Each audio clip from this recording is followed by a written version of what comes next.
బతుకుతున్నాం ఈ చిన్న గుడిసెలలో.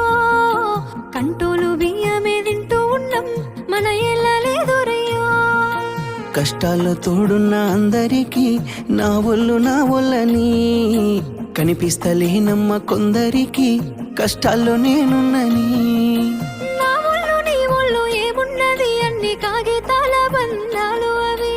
కాగితాలే జీవితాలనుకొని అయినోళ్ళనే వదులుకుంటారయ్యా. బాగుంటే 10 మంది వస్తారయ్యో చుట్టాలై మన ఇంటికి, లేకుంటే వదిలేసి పోతారయ్యో అయినోళ్ళే ముమ్మాటికి. చూస్తున్న చుట్టంత కళ్ళతోని జరిగేది నాటకమే. నా ఒళ్ళు మా ఒళ్ళు అనిపించేది చేత చెల్లేటి కాగితం.